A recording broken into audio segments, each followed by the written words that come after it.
Assalamualaikum warahmatullahi wabarakatuh. Waalaikumsalam. Innal hamdalillah nahmaduhu wa nasta'inuhu wa nastaghfiruh wa na'udzu billahi min shururi anfusina wa min sayyiati a'malina. May yahdihillahu fala mudhillalah wa may yudlilhu fala hadiyalah. Asyhadu an la ilaha illallah wahdahu la syarikalah wa asyhadu anna Muhammadan abduhu wa rasuluh la nabiyya wa la rasula ba'dah. Allahumma sholli ala Muhammad wa ala alihi wa ashabihi wa man tabi'ahum bi ihsanin ila yaumil qiyamah, amma ba'd. Ikhwan fillah arsadakumullah.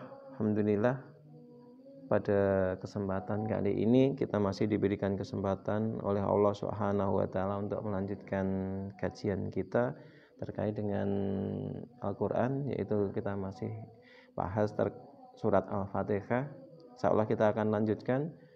Kemarin kita sudah bahas surat Al-Fatihah ayat pertama, kedua, kita masuk ayat ketiga. Ini mengulang bagian dari ayat pertama, yaitu a'udzubillahi minasyaitonirrajim. Bismillahirrahmanirrahim. Di sini dijelaskan Ar-Rahmanir-Rahim. Setelah Allah Subhanahu wa taala mengenalkan atau menjelaskan tentang dirinya, bahwa Allah Maha terpuji, Allah adalah Rabb semesta alam, maka di sini Allah menjelaskan sifat berikutnya, yaitu yang sudah dijelaskan pada ayat pertama, yaitu Ar-Rahman dan Ar-Rahim. Yang Maha Pemurah lagi Maha Penyayang. Jadi Allah, Rabb kita, Tuhan kita, ini memiliki sifat yang Maha Pemurah lagi Maha Penyayang. Kita sudah bahas sebelumnya bagaimana pemurahnya Allah. Allah berikan, Allah siapkan untuk mencukupi kebutuhan makhluk yang ada di alam ini, baik itu manusia, hewan, ataupun yang lainnya. Ini sudah disiapkan oleh Allah semuanya, dicukupi oleh Allah semuanya. Kemudian Ar-Rahim atau kasih sayang Allah, nah ini lebih spesifik. Jadi kasih sayang Allah ini diberikan kepada orang-orang yang beriman, baik di dunia maupun nanti ketika manusia sudah kembali ke alam akhirat. Jadi Ar-Rahman itu secara umum, sementara Ar-Rahim khusus. Nah, kasih sayang Allah ini mendahului kemurkaan Allah. Ini yang perlu kemudian kita pahami. Jadi Allah masih buka kesempatan, Allah masih menunggu manusia itu untuk berbenah sebelum sampai akhirnya kemudian Allah menimpakan kemurkaannya. Allah Subhanahu wa taala menjelaskan dalam Al-Qur'an, Nabbi ibadi anni anal ghafurur rahim. Kabarkanlah kepada hamba-hambaku bahwa sesungguhnya akulah yang Maha Pengampun lagi Maha Penyayang. Jadi Allah Subhanahu wa taala menjelaskan tentang dirinya supaya manusia, supaya makhluk ini mengerti, memahami bahwasanya Allah itu Maha Pengampun lagi Maha Penyayang. Jadi kita masih punya harapan. Allah memberikan harapan, Allah memberikan kesempatan kepada manusia untuk berbenah, untuk melakukan hal yang benar, walaupun sebelumnya dia melakukan hal yang tidak baik.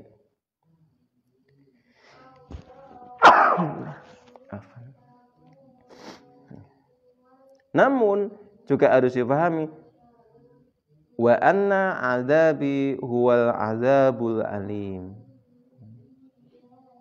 Dan bahwa sesungguhnya azabku itu adalah azab yang sangat pedih. Allah ini memiliki sifat Ghafurur Rahim, Maha Pengampun lagi Maha Penyayang.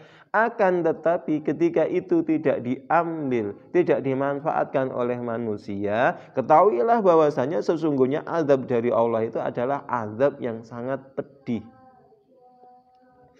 Jadi alim berbeda dengan alim, karena seringkali kita ini menyamakan atau dalam pengucapan kita kadang sama. Jadi kalau mau berdoa kepada Allah, pengen anak-anaknya menjadi anak-anak yang pintar, punya ilmu, jangan minta kepada Allah dengan ini, jadikan orang-orang alim, karena kalau alim itu pedih. Tapi alim, kalau alim berbeda, itu orang yang memiliki ilmu pengetahuan. Nah, di sini Allah menjelaskan tentang bagaimana yang didahulukan Allah Subhanahu wa taala terkait antara kemurahan Allah, kasih sayang Allah, dan kemurkaan Allah, azab Allah. Allah dahulukan kemurahannya, Allah dahulukan kasih sayangnya sebelum Allah menghukum seseorang.